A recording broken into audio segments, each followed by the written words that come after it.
Vamos a arrancar esta mesa redonda sobre la influencia de la nueva normativa de bienestar animal en los programas profilácticos.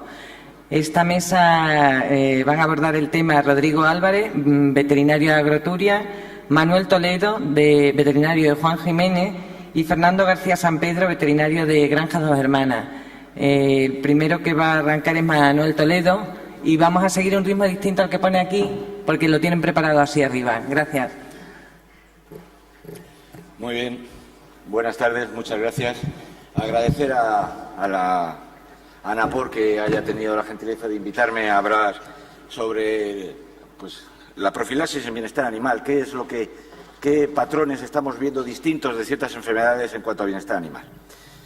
En cuanto empezamos en mi compañía a implementar o a hacer lo que es las gestaciones en grupo, evidentemente cada granja la tratamos como distinta e intentando hacer un traje a medida para cada una de ellas.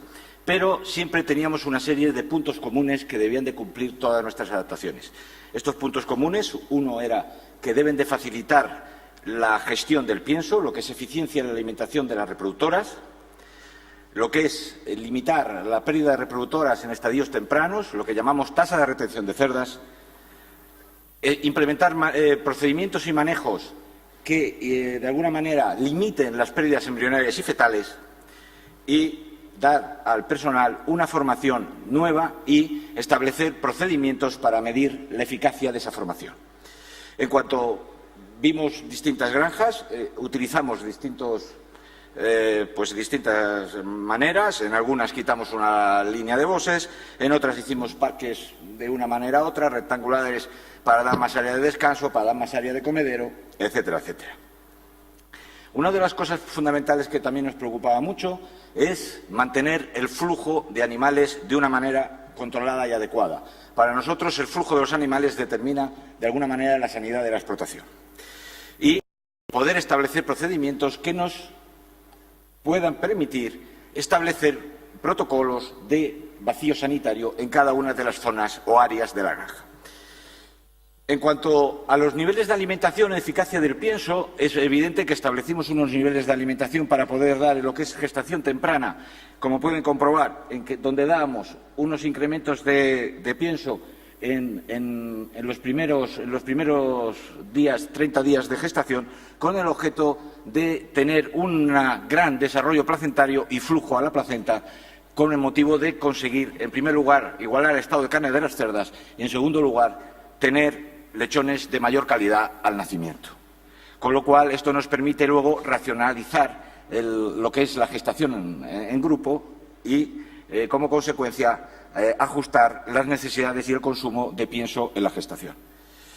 Evidentemente, vamos a asistir a un cambio de la epidemiología de las enfermedades y de los riesgos sanitarios que van a amenazar las explotaciones.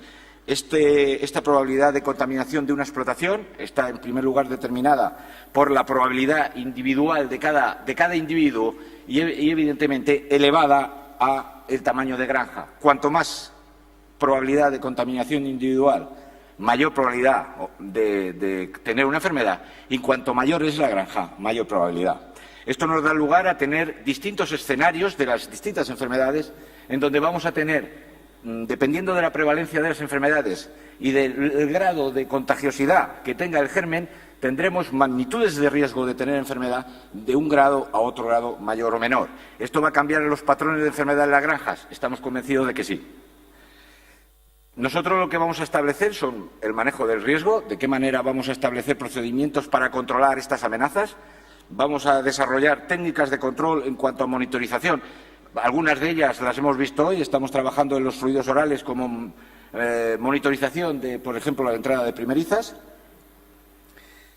En cuanto a controlar estos riesgos, uno de los factores fundamentales va a ser lo que es bioseguridad interna, ya que la bioseguridad externa va a ser igual en trabajo en grupos que en trabajo en bosses, en intensivo. Y lo que sí vamos a hacer es protocolarizar, igual que estaban, los procedimientos de limpieza, desinfección, el control de roedores, el control de insectos, etcétera, etcétera, que van a influir sobre lo que es la magnitud de los riesgos a tener. En cuanto a lo que es la calidad físico-química del agua, igual, Aquí podéis ver las distintas calidades de agua, qué procedimientos o qué diarreas nos pueden causar o qué procesos digestivos. Cuanto mayor es el empeoramiento de la calidad del agua, mayores posibilidades de enfermedades digestivas mecánicas tendremos y mayor susceptibilidad a tener diarreas infecciosas. Igual, y lo que hemos hecho es establecer algunas máquinas de ósmosis inversa para mejorar la calidad físico-química y procedimientos de acidificación y cloración para mejorar la calidad higiénica del agua. En cuanto al entrenamiento del personal, he puesto esta diapositiva que es muy clara porque se ve claramente cómo el entrenamiento influye en la calidad de los trabajos que realizan. Como pueden ver aquí, en cuanto a lo que es consumo en lactación, se ve cómo el consumo en lactación se disminuye y cómo el peso de los lechones se disminuye a la entrada de un nuevo empleado. De igual manera, tendremos que establecer procedimientos de entrenamiento en las áreas de gestación en grupos para estos nuevos empleados. Y esto va a ser como consecuencia de una cosa que llamamos tiempo de reacción, que es el momento en que el empleado se da cuenta de que ocurre una contingencia en las cerdas y el tiempo que tarda en efectuar el cambio de manejo o el tratamiento. Bueno, estos cambios van a ocurrir en todas las enfermedades, tanto parasitarias, respiratorias, reproductivas y digestivas, fundamentalmente digestivas. Y en cuanto a las parasitarias, que sí que es verdad que van a cambiar en cuanto a los que va a ser las contaminaciones por Ascaris, en donde tendremos una mayor prevalencia y como consecuencia tendremos que efectuar algún tratamiento de desparasitación más con una monitorización vía pool de heces. En cuanto a las posibilidades de parásitos externos, como por ejemplo sarna, disponemos de protocolos de erradicación que son bastante eficaces en la actualidad.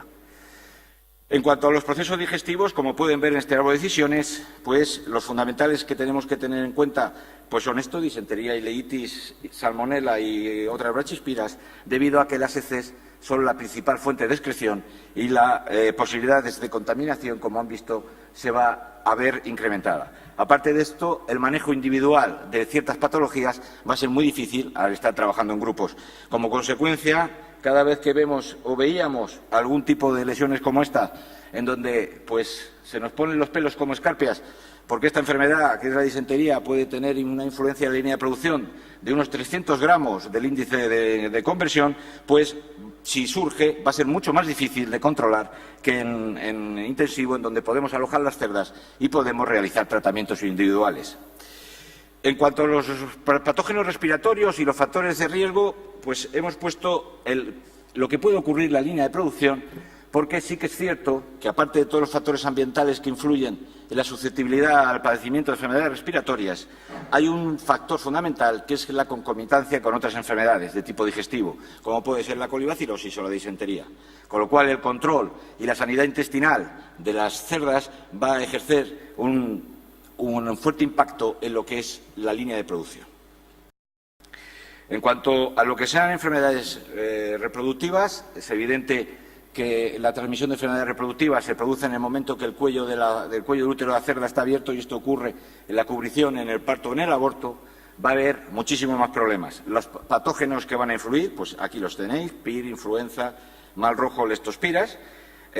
Cuando hablamos de influenza, tal vez el mayor riesgo pueda ocurrir en la forma enzótica, que vemos en las granjas, que es distinta de la que veíamos hace unos años, que era la forma epizótica, que cursaba con una fiebre y con la postración de todos los animales, mientras que ahora, debido a las técnicas de diagnóstico, en que somos capaces de detectar la enfermedad y vemos ciertas, no se ven de una manera clara las pérdidas de producción, pero sí observamos cómo en los lechones somos capaces de detectar el virus y cómo tendrá alguna influencia en el desarrollo de la línea y en el rendimiento reproductivo de las explotaciones.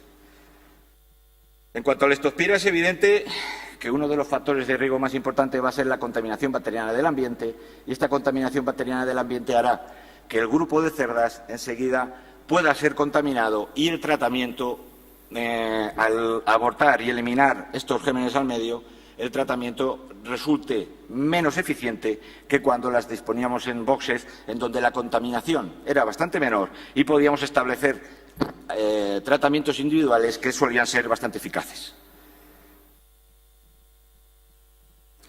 En cuanto a los abortos no infecciosos, debidos a manejos, debidos a temperaturas u otros, pues hay que intentar manejar los animales de manera adecuada, intentar dar el espacio mayor que podamos a las cerdas para que haya menos luchas jerárquicas y tengamos menos abortos debidos a esto.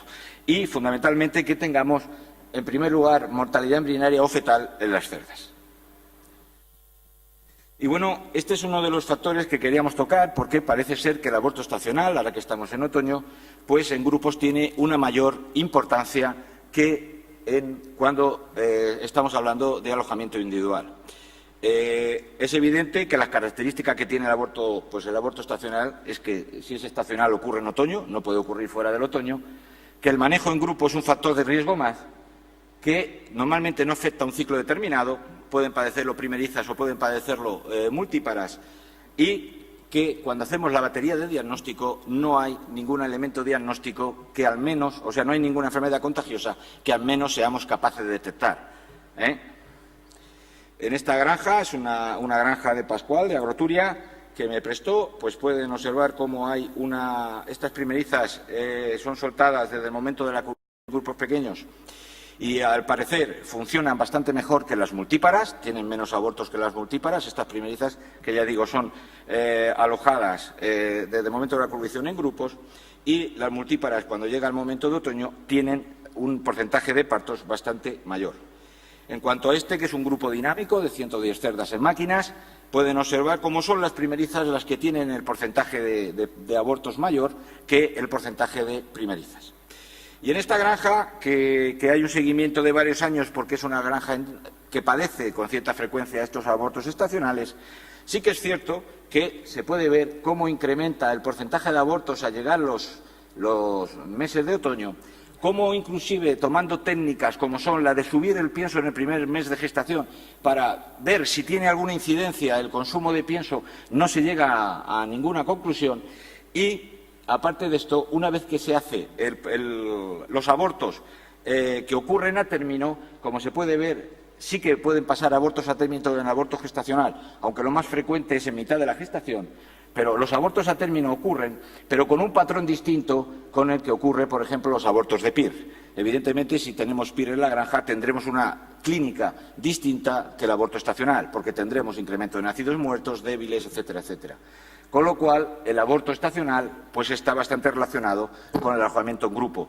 Y, al parecer, lo que sí que vemos en el campo es que estos abortos estacionales en grupo parece que tienen una especie de empatía similar a la que tienen las cerdas cuando salen a celo. Si empieza a abortar el parque, al final aborta casi el parque entero. El tratamiento, en ocasiones ponemos ibuprofeno y tiene unos resultados bastante positivos, porque Muige y Alexander dicen que lo único que ocurre es una rotura del cuerpo lúteo de la cerda y, como consecuencia, si somos capaces de inhibir la cascada de prostaglandinas, podemos mantener el cuerpo lúteo en la gestación. Lo que pasa es que cuando quitas ibuprofeno, pues siguen abortando. Bueno, los indicadores que hemos puesto en cuanto a las características que debemos de cumplir o los indicadores que debemos de cumplir en el manejo en grupos, los hemos puesto de la misma manera que el alojamiento individual. Lo único, pues tal vez incrementamos las cerdas sacrificadas por cojeras. La importancia relativa de cada parámetro lo seguimos manteniendo igual. El peso mayor que tiene es el número de cerdas cubiertas, eso es de siempre. Y cuando realizamos el árbol de decisiones de cerdas muertas en granja, bueno, lo hacemos de dos maneras. Unas que son las cerdas tratadas, que aunque hayan sido tratadas, mueren. Las cerdas que aparecen como muerte súbita y dependiendo en qué estado de productivo se encuentran las cerdas. Evidentemente, el mayor número de prolaxos ocurre normalmente en el periparto. La apuntemos en gestación. Normalmente los prolaxos nos ocurren en el periparto, es el momento en que van a parir las cerdas. Pero sí que es cierto, como bien aquí, que he puesto que hay mayor número de prolaxos, lo apuntamos en gestación, aunque como digo, son cerca de esto. Pero sí que tenemos mayores cerdas con problemas locomotores en la explotación. Eliminamos más cerdas con problemas locomotores y ya digo que son tratadas en granja y al final tienen como resultado la muerte o el sacrificio humanitario dentro de la granja. Las demás enfermedades, como son las muertes súbitas en granja, normalmente tenemos las mismas causas cuando estaban alojadas en grupo que cuando están alojadas de manera individual, que son las úlceras, la nefritis, etcétera, etcétera. En cuanto lo hacemos igual en estado productivo, pues los problemas locomotores siguen siendo un problema importante y los síntomas respiratorios como causa de la muerte también. Esta la pusimos como el estrés por alta temperatura. Bueno, en el grupo parece que tenemos algo más de estrés, hay que implementar refrigeración en estas explotaciones para reducir esto. Esto es otro problema de los que tenemos, son el incremento de lesiones podales. Sí que es verdad que tenemos mayor número de lesiones podales de todo tipo que hacen que tengamos que eliminar las cerdas de una manera temprana. Sí que se pueden adaptar medidas de intentar tener mejores instalaciones, intentar el recorte funcional de pezuñas, que, bueno, se puede hacer de una manera bastante sencilla, pero aún así esto hace que tengamos una eliminación muy precoz de las cerdas reproductoras. La tasa de retención de cerdas entendemos que es es el porcentaje de cerdas que nos llegan a tercer parto. Entendemos que debe llegar un 75% de las cerdas cubiertas en primera cubrición hasta tercer parto. En muchas ocasiones vemos explotaciones como esta explotación en donde podéis comprobar que tenemos casi un 40% de cerdas que no llegan a tercer parto. Bueno, pues eso es uno de los problemas que nos encontramos en las granjas, que indican que vamos a tener un incremento de la reposición, pero bueno, aquí podéis ver otra gráfica en donde la gráfica que debe de seguir es esta azul, en donde la eliminación debe de ser, al final, por edad de sacrificio programada en granja y no por eliminación temprana de las cerdas. Estas son las causas de eliminación. Estas causas de eliminación que publicó Lucía en el año 2000 ya están cambiando. Estos problemas locomotores tienen mayor importancia que los problemas reproductivos, aunque hay una asociación entre que haya problemas locomotores y que haya una menor eficiencia reproductiva, pero la eliminación de cerdas tempranas es bastante elevada, como pueden comprobar. Esto da como consecuencia esto que pueden ver. Necesitamos incrementar el número de primerizas en la explotación para mantener constante el número de cubriciones. La estructura de la población se va a ver desviada hacia la izquierda. Vamos a tener un número de primerizas más elevado que el porcentaje normal que debemos de tener, como una eliminación muy alta entre primero y segundo ciclo, con lo cual esto dará lugar a que la línea de producción se vea tremendamente alterada. En primer lugar, como bien saben, los lechones de las primerizas funcionan mucho peor en los cebos que los lechones de las multíparas. Aparte de esto, su índice de conversión es peor dependiendo del porcentaje de reposición de la granja. Cuanto mayor es el porcentaje de reposición de la granja, el índice de conversión de la línea se va a ver alterado. En cuanto a los protocolos de aclimatación de nulíparas, nosotros entendemos que cuanto más sanidad, pero más inmunológicamente activas metamos a las nulíparas, esto hará que más sana entre en la explotación y estas cerdas mejoren la sanidad global de todo. Con lo cual, implementamos todos los programas en granjas positivas de PIRS, vacunamos de parvo, de influenza, hacemos un control de sarna, vacunamos de circovirus antes de la entrada en cubrición, porque hemos notado que, debido a la vacuna de circovirus, las primerizas, en vez de llegar como antes ocurría cuando llegaban al final de cebo, todas eran positivas. En la actualidad vemos que aparecen muchos lotes en que las cerdas primerizas son negativas, con lo cual pueden entrar en la granja y recircular en el momento último de la gestación y dar lugar a lechones con algún virus. Bueno, el temblor congénito, si se tiene, pues ya se sabe, el enterovirus. El control de ileitis, bueno, pues nos gusta vacunar a las futuras reproductoras para el control de la sanidad intestinal, mal roja, Oyeski, etcétera. Cuanto más incrementemos el programa de aclimatación de nulíparas, mejor será para la sanidad global de la granja. Pues estas son las conclusiones. Mejorar el estatus sanitario con objeto de mejorar o de poder cortar la cadena epidemiológica de las enfermedades. Protocolos de monitorización sanitaria, si es con cuerdas, si es estableciendo procedimientos de sangrado de los lechones, pues como se quiera. Y las medidas de bioseguridad externa y interna, intensificarlos para no tener mayores problemas. Este vídeo se lo dedicaba a Javier Rodríguez, que se lo iba a poner en la Napor pasada porque se jubilaba. Lo he puesto alguna que otra vez y lo enterraré hoy que llego a Napor. Siempre he sabido que esto tenía que ocurrir en un día. A fuerza de insistir, tenía que acabar saliendo.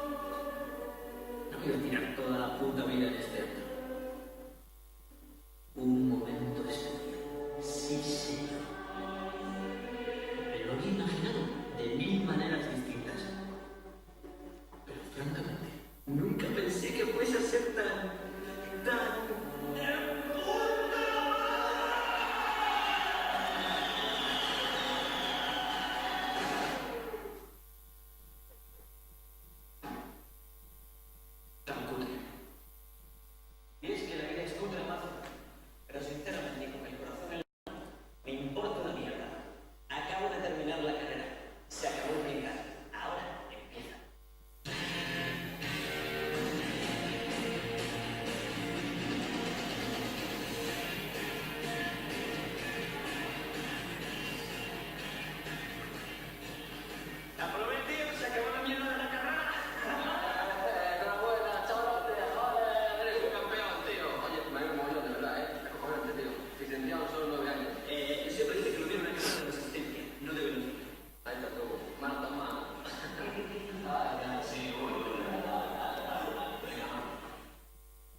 Bueno, pues muchas gracias. Quiero agradecer a mi compañía que me deje venir a estos eventos y a José Manuel Pinto, que me ayuda muchísimo a la hora de hacer los gráficos y estas cosas. Muchísimas gracias a todos y que tengan buena tarde.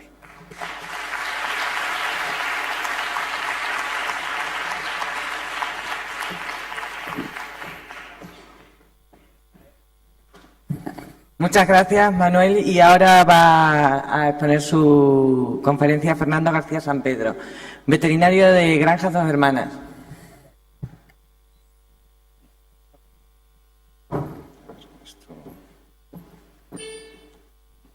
Hola, buenas tardes a todos. Bueno, yo voy a hacer una presentación en la que vamos a ver la situación en la que tenemos en una de las explotaciones de nuestra empresa, en la que podemos comparar cómo influye la aplicación de los programas vacunales cuando la producción era en boxes normales, en camisas de gestación, y cuando hemos pasado a hacer el mismo plan vacunal en grupos. Bueno, una breve presentación de la empresa. Tenemos 15.000 cerdas reproductoras en 5 explotaciones. Producimos en fases y cebamos toda la producción. Esta explotación, vamos a ver, uno de estos 2 núcleos de 2.250 cerdas es el que nos va a presentar los datos que vamos a ver a continuación. Vaya, le doy al revés, perdonad. Vale. Nosotros hemos adaptado esta granja en el 2012, el último trimestre del 2012. Lo que hemos hecho ha sido una transformación de las camisas de gestación, las hemos cortado, las hemos puesto en semibox, hemos hecho grupos de parques de 12 a 25 cerdas y después, bueno, pues algunas pequeñas ampliaciones y algo de organización interna para poder adaptarnos. El plan vacunal que seguimos, pues bueno, aquí vemos que hay lotes semanales, vemos, aquí están los lotes y aquí pues las semanas del año, ¿no? Entonces vemos que los lotes pues se cubren y esos animales pues llegan en la parte amarilla, estarían en boxes, después pasaríamos a la parte blanca en la que nos encontraríamos que aquí están todos estos que estacionan en parques y después ya pues llegaría, ahí vienen partos, destete y cubrición otra vez, ¿no?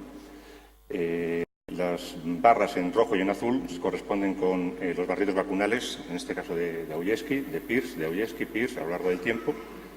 Y vemos también que después en programa pues hacemos una vacunación a las nulíparas de coli, repetimos después a nulíparas y multíparas de la misma vacuna de coli. He puesto esta aplicación, que aunque no es una cuestión vacunal, es la aplicación de una ivermectina inyectable, más que nada pues para que veamos en qué momentos en concreto pues tenemos todo un revolutum, ¿no?, metido ahí a los animales para ver un poco cómo evolucionan y qué es lo que les ocurre a estos animales. Nos basaremos después, bueno, lo veremos un poco más adelante. Este es el cuadro del 2012-2013. Durante los 3 primeros trimestres del 2012, esta granja producía, como decía, en el sistema tradicional. El último trimestre del 2012, que viene desde aquí hasta aquí, es cuando hicimos toda la revolución del cambio a producción cumpliendo la normativa de bienestar animal. Y después tenemos los 3 primeros trimestres, del 2013, en el que ya estamos con la producción en fases, cumpliendo la normativa de bienestar animal. En principio, en esta primera parte, todo esto tendría que ser amarillo, porque todos estarían en camisas, bien fuera en el momento de cubrición y durante toda la gestación. Lo único que yo lo he mantenido así para que podamos comparar un poco, ¿no?, y ver un poco el plan vacunal. ¿Cómo incide la aplicación de estos programas vacunales? Pues bueno, yo he pensado que vamos a valorar un poco la aplicación de estas vacunas, cómo nos influyen en los abortos, y vamos a ver los abortos en el periodo, en la semana que se vacuna y durante los 7 días siguientes, y después cómo influye también pues, en producción, en el little scatter y los partos de un lote testigo 2 semanas anterior y 2 semanas posterior a ese lote que hemos cogido un poco como testigo. Vemos que no tenemos un problema patológico, pues os pongo estas 2 diapositivas. Tenemos una tasa de partos que viene acumulada a lo largo de todo el 2012 y del 2013, que está pues, en un 88,5% más o menos acumulado, con algunos picos que sabemos que son los picos malos, son debidos más a una cuestión de manejo, principalmente las semanas en las que se ha ido de vacaciones el encargado general de gestación son las que nos pasan factura por aquí abajo. Y vemos también que la tasa de repeticiones pues, es una tasa estable a lo largo también, tanto del 2012 como del 2013, con sus picos estacionales, pero que se mantiene a lo largo de un 6% con las repeticiones totales y en un 2% aproximadamente con las repeticiones acíclicas. Entonces, en ausencia de una patología de base que nos pueda distorsionar un poco el problema, pues podemos trabajar con esto. Entonces, ¿qué es lo que vamos a valorar? Pues valoramos las cerdas que ha coincidido la vacuna en barrido con los puntos más problemáticos, como puede ser ese punto que señalaba, en el que coincide ahí con la vacuna de coli.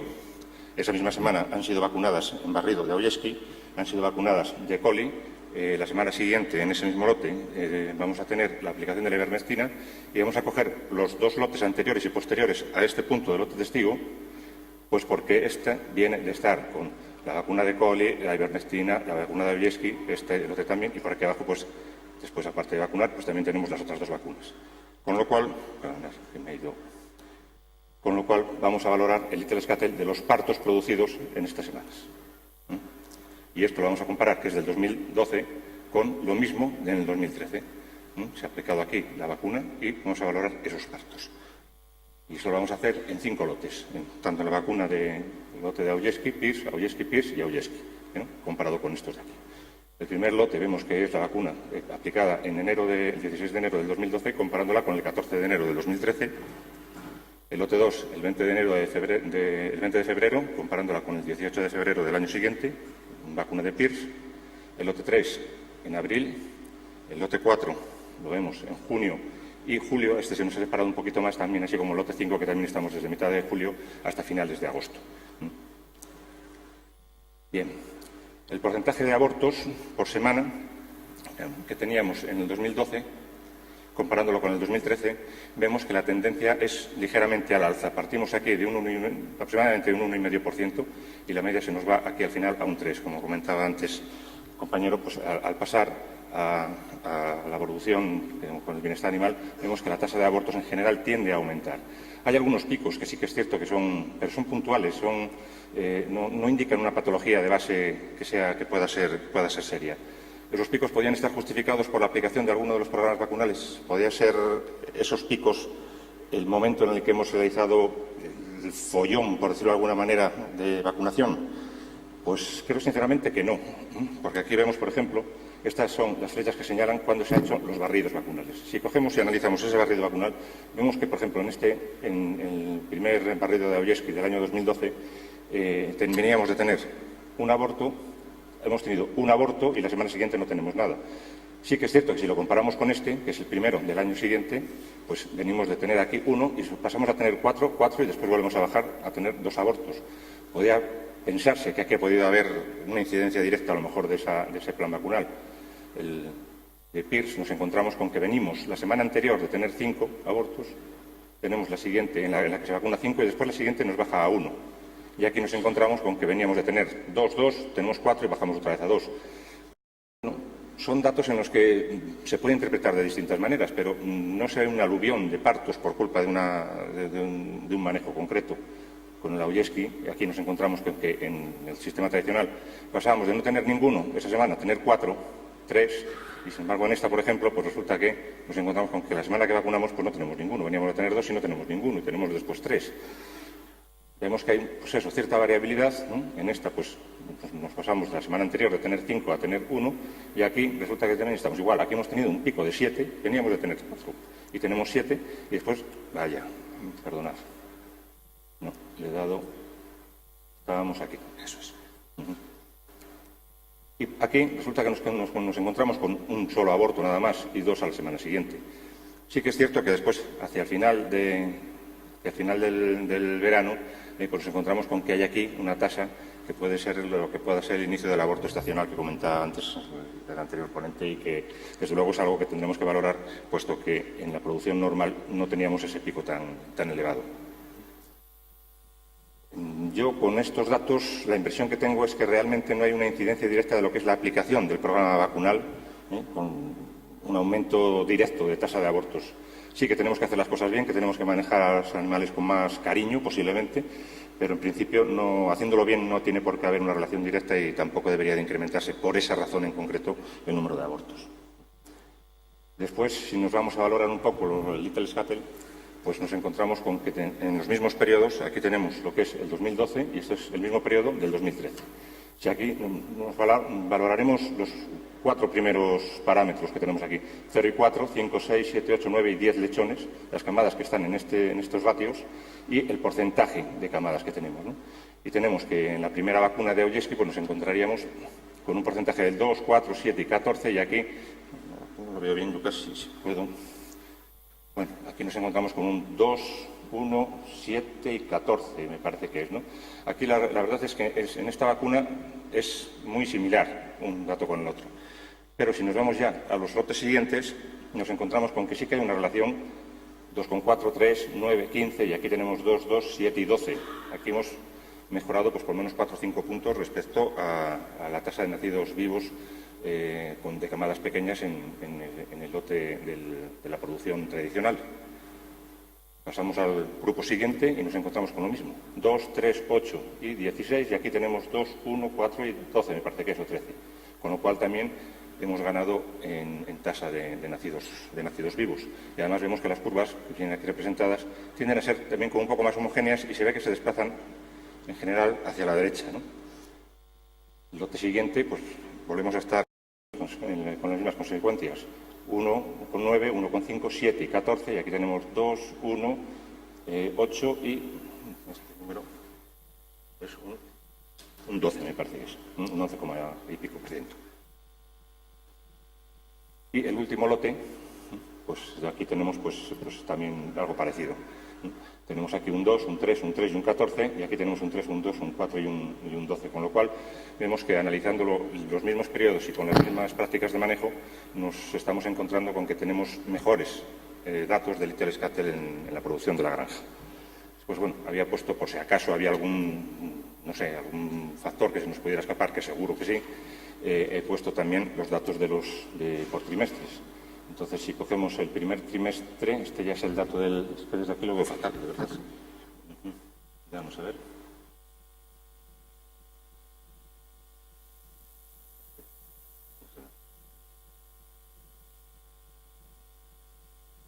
No, este es el último lote, el último barrido que dimos. Y entonces pues tenemos también 2, 3, 3, 14, y aquí tenemos 2, 2, 4 y 12. Y después lo que ahora pues es un poco... Si cogemos el primer, segundo y tercer trimestre del año, nos encontramos con que el primer trimestre es bastante parecido en la producción tradicional, 2,7, 3,8, 7,7, 14, 2, 3, 7 y 13,7 me parece que es, ¿no? Y los otros, pues sí que vemos que la incidencia pues viene a ser también mejor. Perdón. Que es 1, 2, 8 y 16, y aquí 2, 1, 4 y 12. Esto ya hablaríamos de trimestre, no enfocándolo directamente en la aplicación de la vacuna, sino en ese trimestre en el que hemos valorado pues los datos que se producen. Y el tercer trimestre del año, pues lo mismo. Un 2, un 3, un 7 y un 14, con un 2, un 2, un 6 y un 12. Entonces, a tener un poco de estos resultados, pues bueno, simplemente yo planteo unas preguntas, unas conclusiones un poco rápidas, ¿no? No parece que empeoren los datos, desde luego, con la aplicación de los programas vacunales en las celdas gestantes al cumplir la normativa de bienestar. Y según mi punto de vista, la nueva normativa parece que marca una tendencia a mejorar el Little Scuttle, ¿no? Esto sí que es cierto que tendríamos que realizar una valoración estadística. Pero bueno, es simplemente como una impresión y un tema pues a comentar un poco con todos vosotros.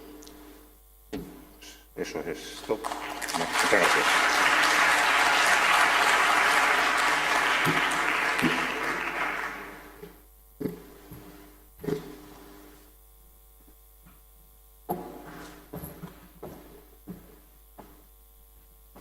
Muchas gracias, Fernando. Y ahora pasa ya Rodrigo Álvarez, veterinario de Agroturia. Bueno, buenas tardes. Yo soy Rodrigo Álvarez Ortí. Trabajo en Agroturia y estoy en la zona de Albacete llevando granjas de madres. Es la segunda vez que participo en un ANAPORC y lo mismo que la primera os pido disculpas porque este no es mi medio de actuación real. Yo soy más de campo, de mono. Entonces, disculpadme de antemano si cometo algún error. Y además he añadido otro hándicap, que es que voy a hacer la presentación con un vídeo. Entonces me tengo que ir ajustando a las imágenes. Lo he ensayado, pero no sé si saldrá. Bueno, así no me pasaré de tiempo y será más ameno. Vale. Bueno, pues desde que comenzamos la implantación del bienestar animal, la aplicación, a nosotros nos surgió la duda de si funcionaría o no, pues como a todas las empresas. Más abortos, más problemas de aplomos, más días no productivos, en definitiva, peor productividad. En una situación económica nefasta, tenemos que hacer un aumento de gasto por parte del granjero sin decirle si va a darle una rentabilidad. Entonces, a nosotros nos preguntaban mucho qué sistema aplicar, qué podrían utilizar, qué sería lo más barato. Entonces, bueno, nuestra conclusión a nivel de empresa es que hay un montón de sistemas, que todos los sistemas funcionan dependiendo de cada granja y dependiendo de la idiosincrasia de cada granja. O sea, que lo que va bien en uno a lo mejor no va bien en el otro, y sobre todo es muy importante los detalles. Hay veces que un sistema no funciona por algún detalle y es nuestro trabajo detectarlo y modificarlo. Aquí veis imágenes de distintas granjas, de distintos sistemas, que nosotros los hemos clasificado dentro de la empresa en dos grandes tipos. Uno sería el sistema con cubículos y el otro el sistema sin cubículos. Entonces, con cubículos estaría la jaula de autocaptura, en la que la cerda, bueno, todos lo conocéis, cuando va a comer, acciona el mecanismo para que se cierre la puerta, no la molesta a nadie. La jaula con acceso libre, que es un box entero con la puerta que se reclina. Los cestos, que serían medio box, con el cesto que se reclina también. Las culeras batientes, que son box entero con culera que va para un lado o para el otro. Y, por último, el box cortado. En cuanto a los sistemas sin cubículos, pues están las máquinas, el sistema de alimentación en máquinas, con grupos estáticos y dinámicos, la caída lenta, la alimentación en el suelo, en tolva con microchip, los dosificadores individuales y, por último, la alimentación líquida. Como os digo, ¿cuál sistema es el preferido por Agroturia? Pues ninguno de ellos, y todos han funcionado. Y nuestra impresión es que la producción no ha bajado. Estamos muy favorablemente contentos con esta ley de bienestar animal, pero siempre surge la duda si el progreso que hemos tenido es por esta aplicación o por la mejora genética que se va haciendo año tras año. Una cosa que consideramos fundamental es, al trabajar en grupos, estamos más en contacto con los animales y necesitamos que las cerdas sean dóciles. Vaya, aquí va un poco el vídeo un poco raro. Entonces, dentro del bienestar animal nosotros hablamos de dos indicadores, que son la distancia de huida y el tiempo de aproximación. Son indicadores de bienestar animal y lo que indican es si funcionan o no. Y uno, lo que te puedes acercar a una cerda antes de que se aleje, y el otro, el tiempo que tarda ella en acercarse cuando tú entras en un corral. Entonces, los detalles, como os he comentado, son muy importantes. Si os dais cuenta, poder caminar toda la nave de gestación sin abrir una sola puerta es muy importante. Fijaros cómo están las cerdas de tranquilas, de cómodas. También es muy importante para nosotros distraerlas, que estén a gusto, que estén cómodas. Entonces, cualquier elemento externo, ya sean pelotas, ya sea paja, ya sea, como en este caso, rascadores, a la cerda le van a venir muy bien. Las van a relajar, las van a tranquilizar y su manejo va a ser mucho más cómodo.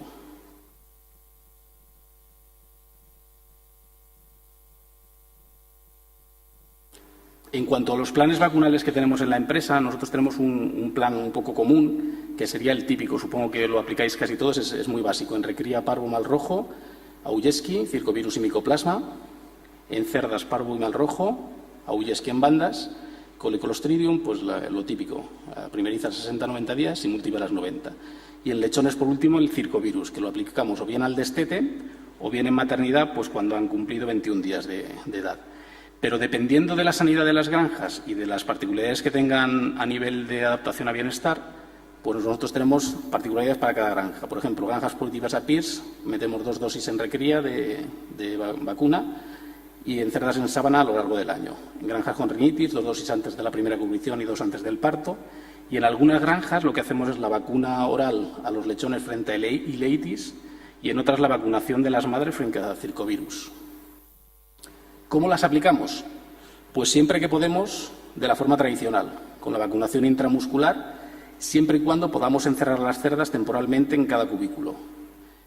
El problema surge cuando tenemos corrales en los que no se pueden encerrar los animales. Pues aquí que hay que tener pues un poquito de paciencia, y a nosotros lo que nos está modificando a lo mejor es intentar que las vacunaciones en sábana, intentar dentro de lo posible, y si la sanidad lo permite, aplicarlas en ciclo, porque es mucho más cómodo vacunar 140 cerdas a la semana que no hacer una sábana con 2.500, por ejemplo. Entonces, bueno, veis que eso, docilidad, los animales tienen que estar tranquilos. Y cuando podemos aplicarlas encerrando los animales, pues utilizamos normalmente estos alargadores que facilitan bastante.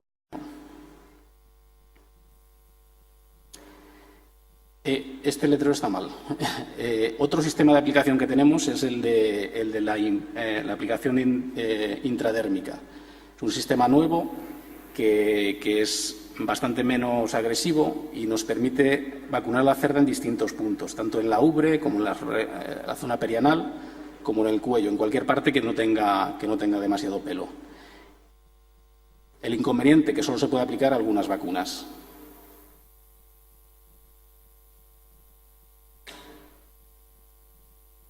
En cuanto a otro sistema de profilaxis que nosotros utilizamos en la granja es el feedback o la retroalimentación.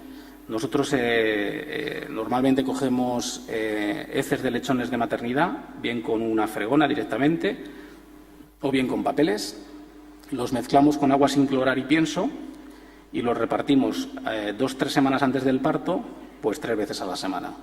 Entonces, cuando hay un comedero corrido y los animales pueden comer de ese comedero, es muy sencillo, porque prácticamente todos van a ingerir parte de ese producto. El problema surge cuando hay o máquinas o tolvas con microchip o alguno de estos sistemas que no tienen comedero corrido.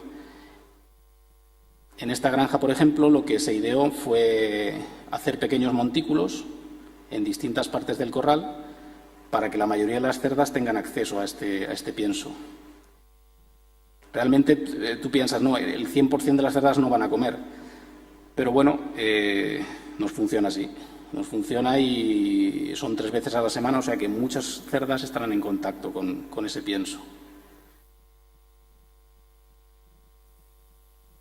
Al principio tirábamos líneas debajo como cordones corridos debajo de las ventanas, pero funciona esto mejor. Aquí parece que los animales, prácticamente todos, comen un poco. Y en granjas en las que se utiliza papel, que nosotros hay algunas que utilizamos mucho papel en lactación, pues es en este papel donde se recogen las heces y se mezclan con el agua y con el pienso. Tareas que hasta ahora parecían impensables, como era el paso del ecógrafo en grupos, que se pensaba que no se podría hacer, pues con esas 3 cosas que os pongo allí, con paciencia, con ingenio y con trabajo, pues al final se consiguen. Simplemente con un alargador de la sonda del ecógrafo, con la docilidad de los animales y echando un poquito de paciencia y tiempo, pues puedes ir paseando tranquilamente y asegurarte de que están positivas los animales. Nosotros normalmente el ecógrafo lo pasamos a los 28 y a los 35 días de gestación y luego si hay alguna dudosa o tenemos algún grupo que queremos repetirlo, pues se vuelve a repetir.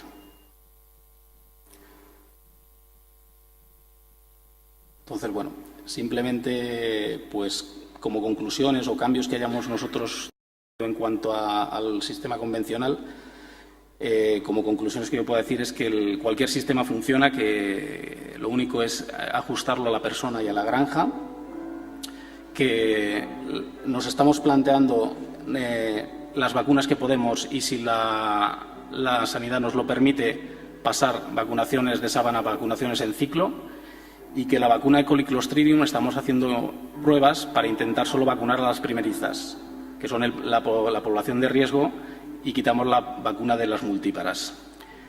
Y bueno, pues los agradecimientos pues a las personas que han colaborado, y ahí tenéis algunas de las granjas que hay en estas imágenes.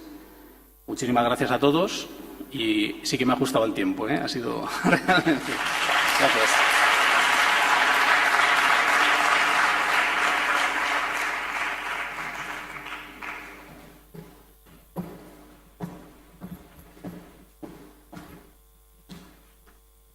Muchas gracias, Rodrigo. Creo que han sido 3 exposiciones muy interesantes y se abre un turno de debate para las preguntas que queráis hacer.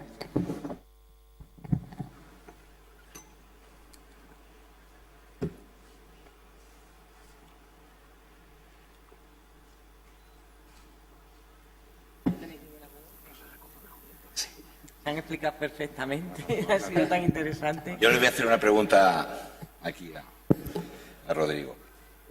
¿Habéis probado quitar la vacuna de las multíparas de coli? Hemos probado a quitarla y, en principio, si no tenemos problemas de muertes súbitas o de diarreas en lactación, pues nos ponemos. Pero bueno, estamos probando en algunas granjas en concreto. Ya te digo, si no hay ningún signo ni problema sanitario, pues estamos probando y funciona bien.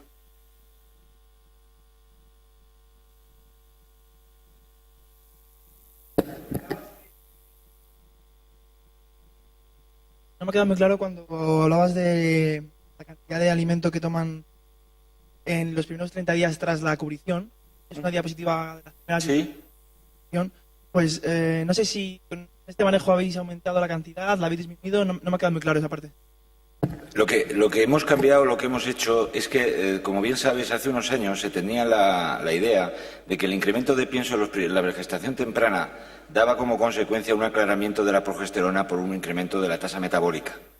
Eso se ha demostrado que puede ser en los 3 primeros días de gestación o en primerizas, pero en multíparas el incremento de alimento durante la primera fase de gestación es bastante positivo. Hay un montón de estudios que dicen que lo importante para tener más lechones y mejores, e incrementar el peso, es dar más cantidad de alimento de los primeros 30 a 40 días tras la cubrición que darlo después como se hacía antes. Lo que hemos hecho es incrementar el pienso que damos, lo que es a partir de los cuarto o quinto día después de cubrir, a unos niveles que has visto de 2.800 a 3 kilos durante 30 a 35 días.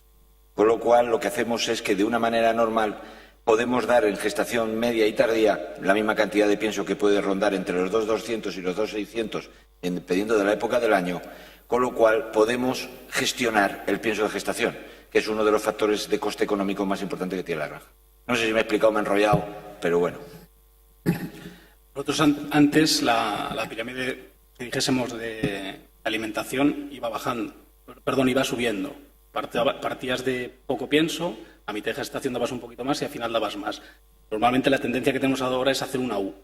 El primer tercio intenta recuperar la cerda, luego bajamos a mitad de gestación y al final damos un incremento más o menos con la segunda vacuna de coli.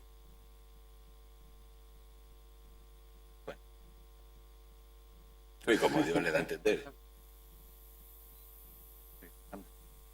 Rodrigo, en las granjas que habéis quitado la vacuna a las multíparas de Coliclostridium, en esas o en las que habéis quitado y habéis dado el pienso con las heces, como has enseñado, ¿en esas también tenéis los mismos resultados?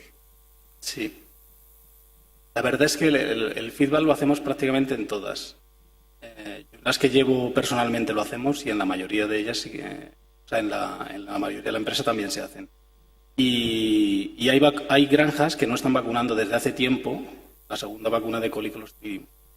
Hay otras que estamos empezando ahora a probarlo con este sistema con la adaptación al bienestar animal. Los resultados ya los veremos. Pero siempre que no haya síntomas si ahora, por ejemplo, habéis visto una granja que está en máquinas, en esa está probando con lotes de primeriza. Creo que son 13 sistemas los que tienen, sistemas de máquinas de alimentación, pues en uno de ellos se mete en primeriza y se está probando. No lo sé cómo resultará. Fernando, tú has probado, digamos, el tema, digamos, de vacunaciones masivas y parece ser que se ha demostrado, digamos, vacunaciones masivas, tanto en Pierce como en Auyesky, no hay un aumento del número de abortos. No entendemos. No se oye bien. Sí, repito, ¿no? Has probado el número, las vacunaciones masivas, digamos, tanto de Pierce como en Auyesky, y parece ser que no ha aumentado el número de abortos después de la vacunación, por lo que tú has dicho, ¿no? Esto lo habéis visto, digamos, en cuanto al número de repeticiones, digamos, o sea, cuando se aplica la vacuna de Pierce y Auyesky, digamos, en los primeros 13-14 días por cubrición han aumentado el número de repeticiones con estas vacunaciones masivas. Hombre, la verdad es que las repeticiones en principio se han mantenido más o menos estables, ya lo veíais en la gráfica, por eso la puse, para que se viera que no había ningún incremento de patología. Las repeticiones se producirían en las cerdas en box, con el sistema tradicional, para entendernos, ¿no? Estaríamos en la misma situación, por eso no he hecho una valoración, ¿no? Y bueno, lo que sí que se ve es que la tasa de partos de la granja pues sigue siendo buena, una tasa que es interesante y no se ve afectada.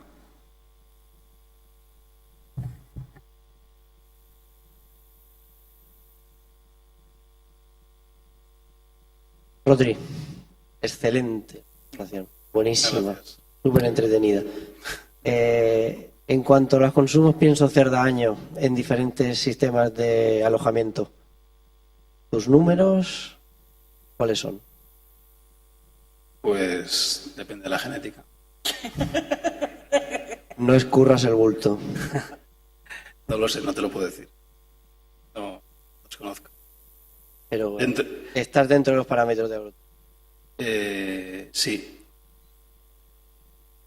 O sea, no sé, es que ¿te refieres a si ha habido variación o si...? Yo creo... diciendo que hay un... Se dice por ahí, o lo que oyes por ahí es que se dice que hay un incremento de 50 kilos por cerda y año en los sistemas de grupo con respecto a los boxes. Sí que es cierto si lo mides así. Bien, yo te hablo ahora y te digo por qué. Todo depende de la manera que tengamos de medir. Sabéis que en ganadería tenemos un problema, y es que utilizamos distintos metros para medir la misma cosa. Entonces yo creo que la mejor manera de medir es, sabiendo en primer lugar qué vamos a medir. El consumo de pienso por cerda en granja, teniendo en cuenta un periodo de adaptación de 60 días o un periodo de adaptación de 90 días, como tienen otras empresas, o tenemos en cuenta el pienso que entra en granja dividido por lechones destetados. Si lo dividimos por lechones destetados, aunque lo midas igual, teniendo entre un 8 y un 12% de primerizas en espera de cubrición, como la productividad de las granjas cada año es mejor, la eficiencia de las granjas cada año es mejor, lo que estamos viendo es que está bajando. Lo que ocurre es que el pienso a nivel general sube un poco. Lo que es, si tú coges todo el pienso que entra en la granja y lo divides entre las cerdas productivas. Eso sí te sube. Y te sube de orden de entre 20 y 30 kilos por cerda. Porque no hay manera en parques o en grupos de no dar un poquito, un 10, un 20% más de pienso para limitar el 10% de cerdas que se te quedan muy delgadas si no lo haces así. Más o menos. Rodrigo. Sí, yo no te lo sé decir exactamente. Yo creo que no hay demasiada variación. No lo sé ni cuándo ni... En concreto las mías sí que consumen más que otros años, pero no creo que sea por este sistema, por otras razones.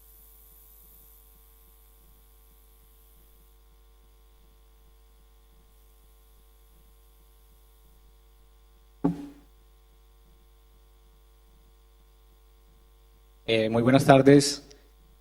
Yo tengo una inquietud con respecto al tema de bienestar animal. Pues yo vengo de un país como Colombia. Realmente este es un tema tabú. ¿Por qué? Pues porque allá piensan los productores que serían unos cambios muy drásticos dentro de la productividad en una granja porcícola. Teniendo en cuenta que se tienen que hacer unos cambios que impactarían, piensan ellos, dentro de sus costos de producción. La pregunta es la siguiente. Yo sé que ustedes esta normatividad se ha ido implementando en el transcurso de unos años, no sé exactamente cuántos años, Estos cambios, dentro de su experiencia, impactan realmente, o sea, el tema confort versus productividad en el costo-beneficio. O sea, todos esos cambios en el confort, en los cambios, o sea, para mejorar el bienestar, porque lo que se busca es realmente tener productividad y rentabilidad. O sea, nosotros no estamos pensando como, por ejemplo, una mascota que la vamos a cuidar porque es algo que ya es algo muy sentimental. Entonces, no sé, dentro de la experiencia de ustedes, cómo impacta realmente en la productividad de toda la granja todos estos cambios que se están haciendo, teniendo en cuenta que nosotros buscamos es un costo-beneficio. Yo te soy claro, si no te obliga la ley, donde mejor están las cerdas es encerradas en un bosque, porque el concepto que tiene el personal de las granjas es el concepto de Walt Disney de los animales. Piensan que los animales son generosos y tal. Los animales son egoístas, los animales en grupo se muerden unos a otros para comerse el pienso del otro, y es así. Pero la sociedad en Europa, pues como ya está bien alimentada, piensa que los animales pues tienen que estar libres. Bueno, pues si nos lo piden hay que hacerlo. Y si te lo piden, lo tienes que hacer. ¿Y qué va a ocurrir? Claro que tiene un impacto. Tú date cuenta que en el control de una enfermedad, como pueda ser reproductiva o, como yo he dicho, digestiva, lo que va a ser la transmisión de la gente va a ser súper rápido y te va a costar un montón controlarlo. Cuando en un bosque tú pegas un tratamiento y lo puedes hacer rápidamente, la transmisión es menor, porque una cerda no se puede comer el aborto de otra, ni las heces de otra. En parques eso es mucho más explosivo y te lo controlas mucho más tarde. Pero la eficiencia de las granjas, por ejemplo, españolas, en el cambio, yo no he notado ningún cambio. Sí que es cierto que hemos tenido que hacer un coste, tener un coste más, para no tener un beneficio. Es decir, hemos transformado una granja con un coste sin poder tener un beneficio que va a ser un incremento de la producción. Pero si la ley te obliga, es como tener Carbados. Pues oye, si tuviéramos Carbados, pues oye, ya la leche. Pero no tenemos. No, básicamente sí es un poco la misma opinión. Los datos productivos que yo he puesto, pues básicamente se mantienen a lo largo del tiempo. Entonces, lo único, hemos generado un coste a mayores en las granjas y la inquietud que siempre tiene el hecho de estos cambios en personal, ¿no? Entonces, bueno, pues, también la hemos hecho ha sido porque nos hemos visto obligados, no porque seamos unos defensores a ultranza del asunto. Yo diría que la inquietud que vosotros tenéis exactamente se tenía aquí y que casi todo el mundo ha esperado hasta el último día, hasta la última hora, hasta la primera inspección. Y realmente, productivamente, yo creo que nos quedemos como estábamos ya es bastante mejora. Yo supongo que año a año pues se irá progresando. A lo mejor, lo que te digo, no tanto por el sistema, sino por la mejora genética. Pienso yo. Sí, yo quería preguntar si has notado más incidencia, luego una vez las cerdas han pasado ya por parque, una gestación, si has notado más incidencia, por ejemplo, de problemas de epidermitis sudativa en lechones y temas de sarna, y veis un incremento o no, o depende mucho ya del manejo que se haga en cada granja y tal. Bueno, como bien sabes, la epidermitis exudativa, el factor mayor de riesgo que tiene es el incremento de humedad de las condiciones ambientales y la tasa de reposición que tengas en la granja. Es mucho más frecuente en primerizas, es mucho más frecuente. Nosotros, por ejemplo, no tenemos costumbre de cortar los colmillos a los lechones y cuando no cortas los colmillos, cuando aparece de manera más agresiva. Pero la incidencia, controlando los factores de riesgo como son la tasa de reposición, los colmillos y la humedad relativa del ambiente, no tienen más problema. En cuanto a la sarna, sí, pero tenemos métodos súper eficaces para erradicarla de una granja, con lo cual si te ocasiona algún problema y habiendo ahora precios medianamente bien, pues agarras y erradicas y muerto el perro se acabó la rabia. Es lo que te puedo decir. Rodrigo. Yo no he visto diferencia. Lo que dice Manolo, pues estacional, afecta en otoño a nosotros o en primavera. Y bueno, pues tratándola y estando un poquito encima no hay problema, pero no he visto diferencia con lo que hacíamos antes. Sí, nosotros tampoco, la verdad. Epidermitis en las granjas no tenemos, a Dios gracias, y sarna, pues en principio tampoco hemos visto que haya habido ningún incremento.